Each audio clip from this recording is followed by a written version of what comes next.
Good morning and welcome back to War Matchup Sheet. So I am You Lost a Star. For the last most of the year I've been developing this War Matchup Sheet. Just wanted to do a video to sort of explain how a lot of it works. So first thing we're going to do, so what you need first is the sheet that says War Matchups, whatever the latest version is at the time, make a copy to use. Now the reason this is the version that you need is because if you use this one, you get to have access to all the drop downs and all the big. Basically, it uses a lot of formulas. You need to have access to the formulas. It is a bit complicated, but this is how it works. So first thing we do is make a copy. And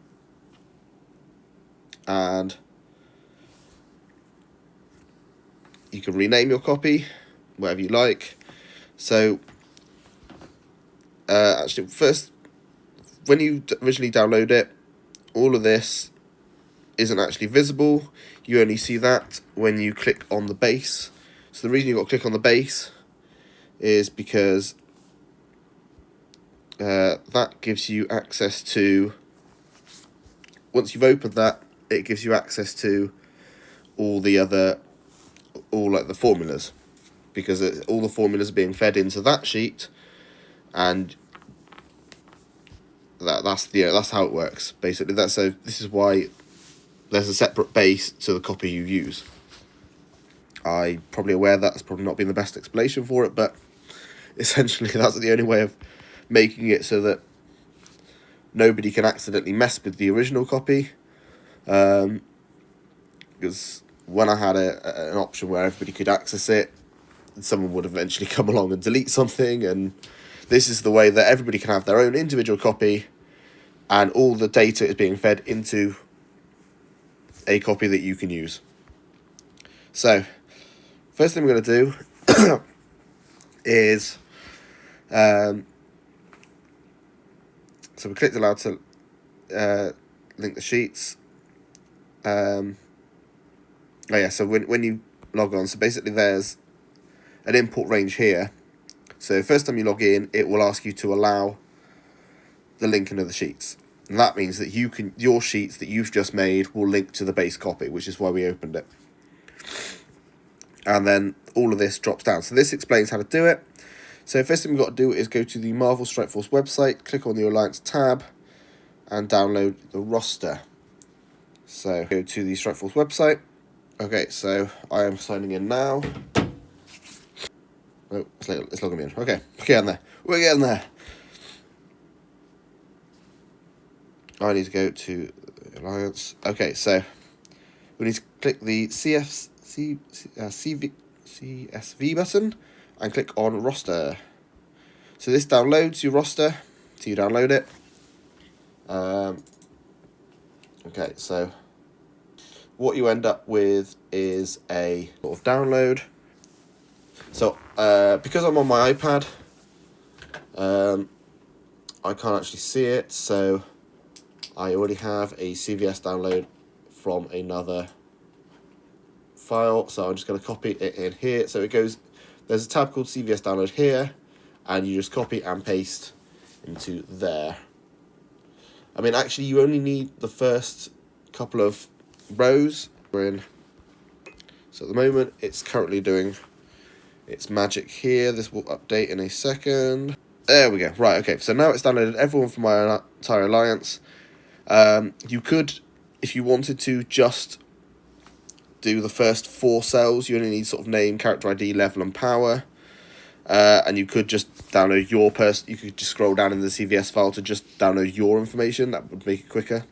So next thing we do is we select your name. So if you download everyone to your alliance, then everybody on your alliance is here.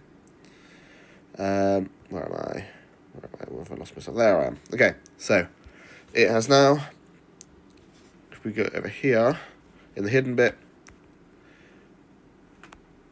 Oh, where's it not?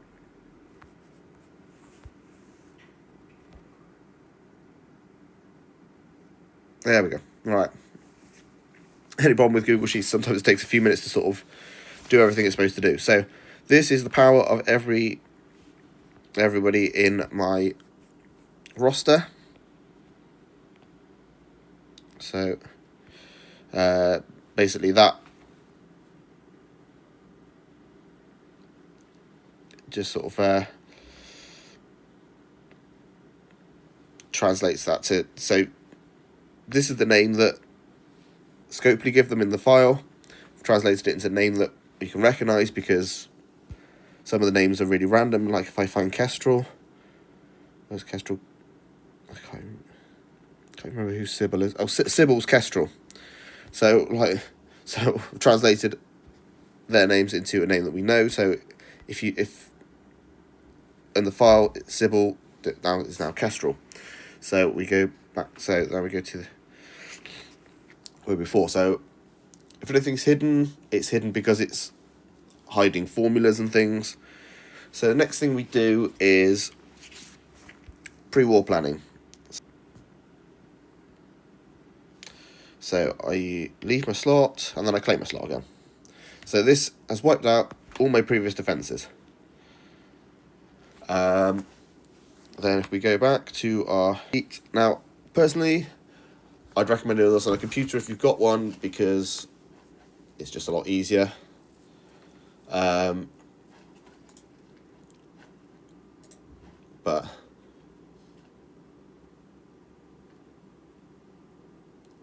right, okay.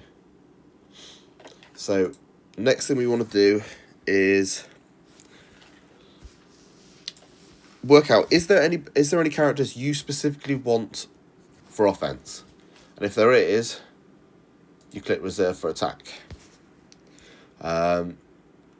So basically just go down and sort of think, right, you know, what team are they from? Are you going to definitely want them on attack? So APOC, I want him for attack. Ares. And yeah, just keep going down, go down all the options that you want. So I'm probably gonna skip this bit in a minute because it just takes a while.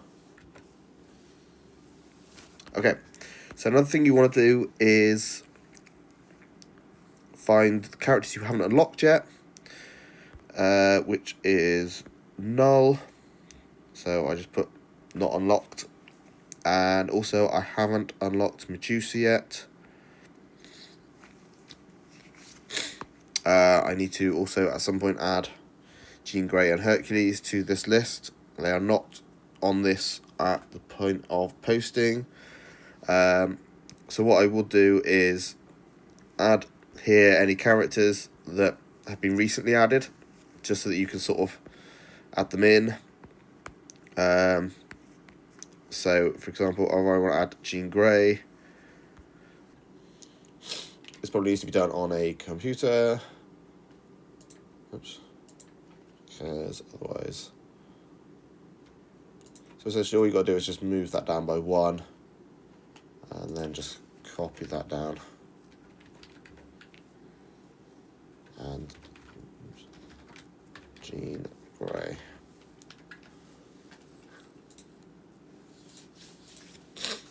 And then you can do the same for Hercules.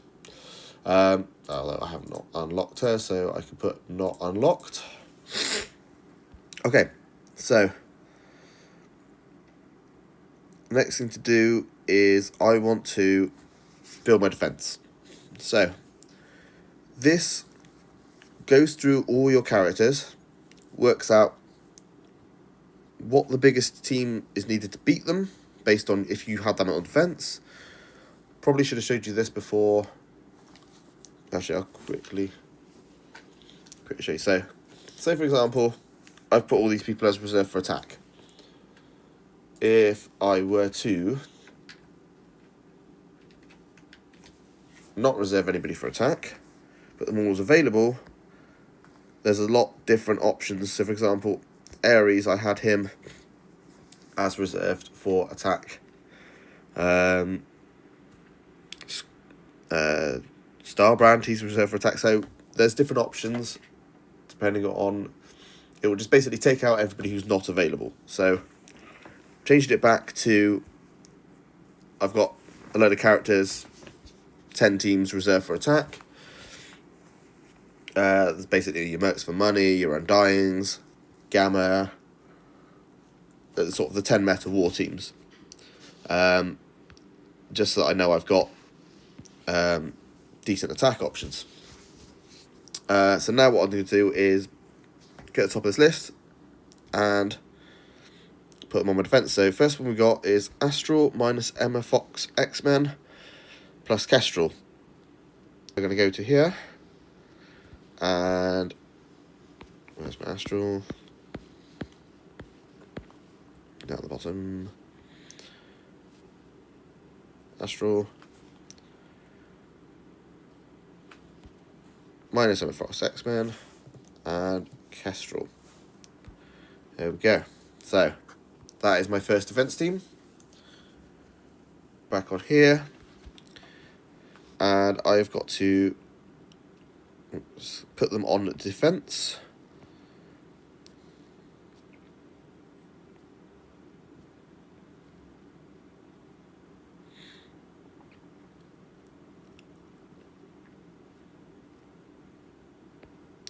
So this bit's a bit sort of fiddly.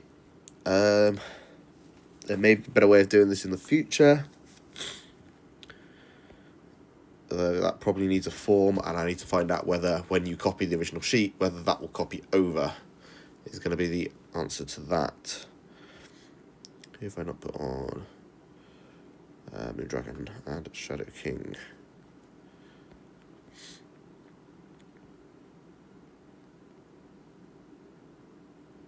So, last time the top two options were Astral. Since I've picked them, they are now no longer an option. So, the next team will be Cabal, Skrull, and Thanos Endgame. Basically, I just keep going through this list. Cabal is probably just easy to search for them, to be honest.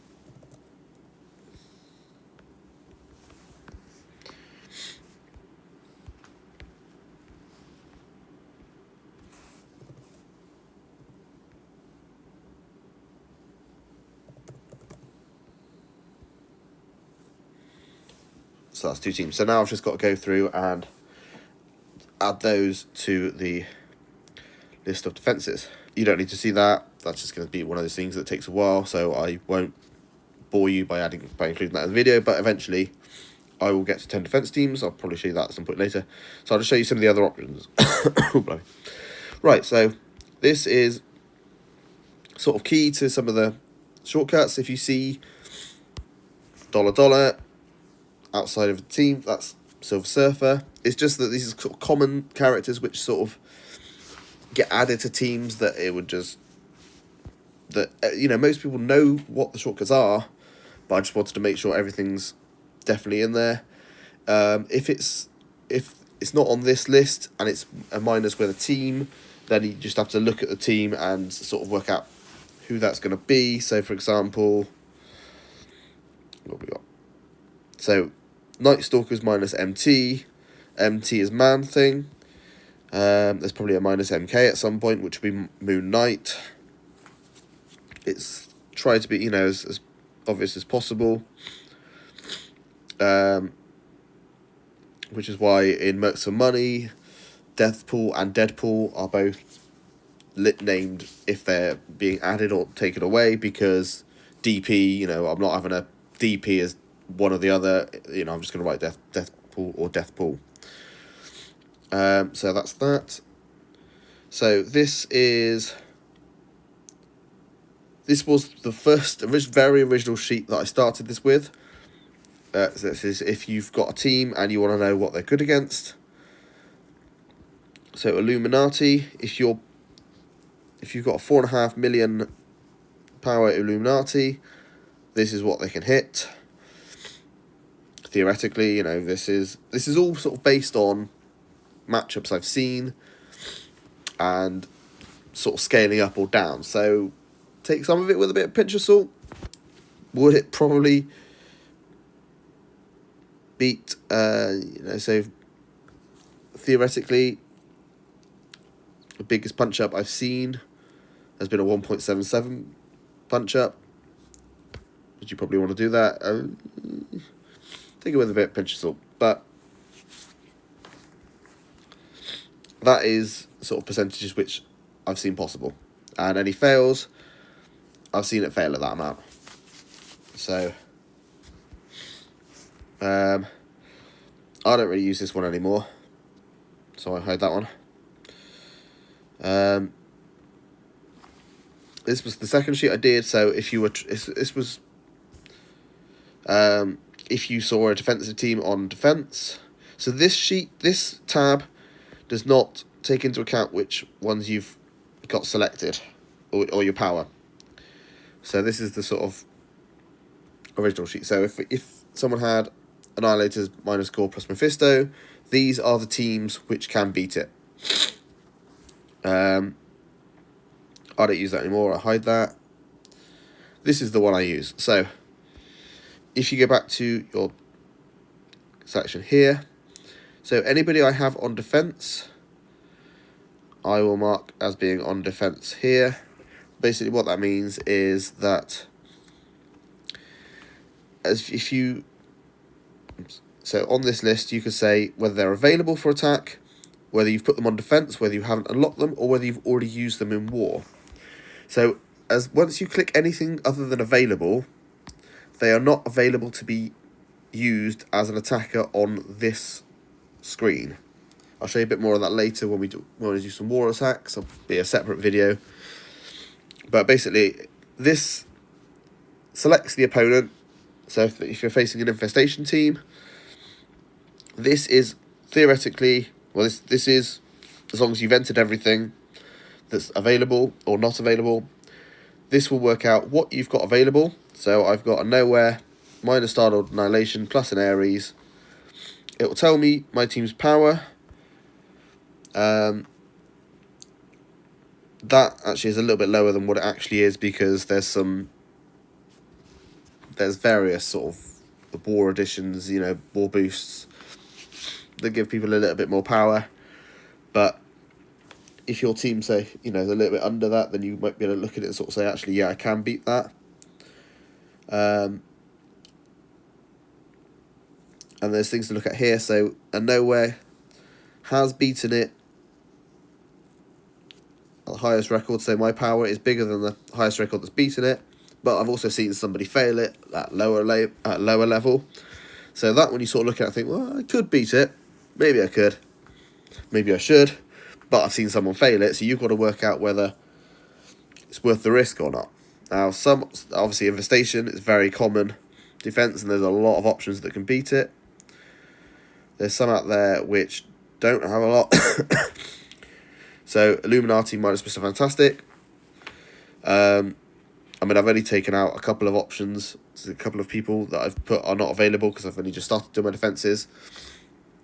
So really, I've only sort of probably seen one person put that on defence, and somebody used an Undying and Quicksilver to beat it. So, there's going to be this, some defences, if they're very common, there might be lots of options to beat it, and some still looking for more data, always looking for more data. Right, so this was another earlier sheet that I used. So instead of sort of splitting specific teams, this is sort of, the broad team, and then it will say what you could add or take away. So what Doom has been used on a team for. This is probably a bad example. So say, for example, Eternals teams. So Eternals, you could pair them with these characters to beat these teams. I don't know how much use that is. I just don't use that. Hide that as well. Defensive teams. So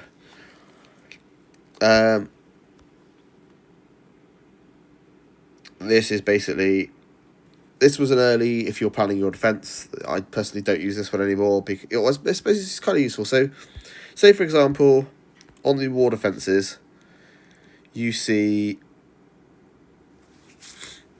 a team. So some of these, if I only had sort of one example of a defence, then and somebody did a massive punch down, it may sort of skew the results, and there may be some anomalies in here that actually aren't that good. Some Bionic Avengers. There's probably, you probably find there might only be one option. So go down to Night Stalkers. So, how many Night Stalkers plus Man Things plus Dooms are there? One there. And one there. So, it's not a defence I've seen a lot, because there's only sort of two options. There's a lot other Night Stalkers options. So you might want to look at it and think, well, actually, if there's only two examples of it, is that necessarily a reliable example? So maybe you sort of look at it and think, well, maybe you got to sort of use your brain while you're doing this. It's not necessarily a case of just picking the top team. You got to think, actually, is that a good defence? It may just be literally that there was one example. It's only seen one time, and someone did like a massive punch down on it, and it's just sort of skewed the results. I am trying to go through and try to keep track of all of those, but there are like 2,600 different lines of data in here at the moment, so there's always going to be a few that sort of go in there. So that was defensive team one, so I don't really use that, to be honest. And the best war defences. Right, so this was my original way of picking defensive teams before using this, and essentially this sheet sort of feeds into that. This is sort of like the next step from this. Also, this also has, so for example, if you want to stick sort of a Mephisto on defence, this will tell you what the best defence is that you could use that needs the sort of the people can punch up least against it, or Odin. This is sort of Odin defences. You could specifically search for that, or you could sort of say, right, actually, Night Stalkers, what's the best defence you could use with Night Stalkers? And these are the best ones that are on record. So I suppose this is a good example of what I was talking about earlier. War Dogs minus Black Panther a million years ago, plus M'Baku, has probably been only used once, and someone did a massive punch down on it. So theoretically, according to this, it's got a score of 0.37, which is insanely good. But the reality is that nobody's used it, and I haven't seen any better options. So that's if that sort of comes up, then that's the sort of ones you look at and think, actually, wait a minute, is that a good defence or not? Probably not. But anyway, so I don't really use this sheet, so I hide this one. So I'm going to do a video later showing my war defences in action. Hopefully, so I'm going to do a sort of sheet later once I've done the war defences. Any questions, let me know. There's a couple of things, I want to improve on this, notably how many examples of each defence there is. Was something someone suggested. Hopefully that might be something I can do now we're in the new year. Still got a little bit of catching up from Christmas to do. I've done all the wars up to last Sunday, so there'll be additions I can do to this sheet. But if you think of anything else, please let me know. I want to make this as useful as possible to everybody. I personally think this is a really good resource, which is sort of why I've put a lot of effort into it, and I'm really enjoying doing it. But also, it's really nice to hear when people are sort of saying that they're using it. I mean, you know, I use this constantly every war, so I'd keep doing it regardless. But actually, it's you know, it's nice to hear what other people think of it, and there will be improvements that I can do, and that people can suggest. And I don't sort of take that as criticism. That's absolutely fine. In fact, some of the good updates were something that someone suggested. And sometimes it's just a case of just getting the time to do it, and sometimes a bit of learning. You know, I've definitely learned a lot this year doing this. So I will update this a bit more once I've put my defences in action on here and updated all that. So yeah, keep an eye out for that later. And I will do a video of me doing my defences. I will do my attacks later. Thank you very much. Okay, so welcome back. I am You Lost a Star. This is the update to the war planning I'm doing earlier. So right now I've done my 10 teams when it loads. Here we go, set the chance. So I have put my 10 teams in, and go back to this sheet. I have put on here all the teams I have, marked them as being on defense. So I've also marked them on defense in current war tab. So the reason for this is that when war starts in, what for me is 3 hours, when I use the using your roster, then I will be able to select teams based on what I have still available. So it will take out anything that I have placed on defense. So it won't suggest for me Night Stalkers for anything because I have Harkness on defense. Although it might give me a Night Stalkers minus Agatha plus somebody else. So a couple of important things to note. There's one in here called Empty. That must be available on the current war, otherwise it will not give you any 4-man teams. So basically just the way the coding works, all the formulas work, filters and all that. I mean, I've put it as not unlocked on defense, but then it doesn't really matter because you've got to place 5 people, so you can't have an empty slot, so it doesn't really matter for that. And yeah, as long as you sort of put anybody you haven't got as not unlocked. So I've got Null, Medusa, Jean Grey. Picture of Medusa. Yeah, Medusa's not unlocked. So when the war starts in a bit, I will be using the use your roster. And then as I use a team, say if I was going to attack this Illuminati team, I would then go to this and tick off the characters that I've used. So Ares, I would select him as used in war. But I'll show you that at some point, which will probably be in a later video. Thank you very much.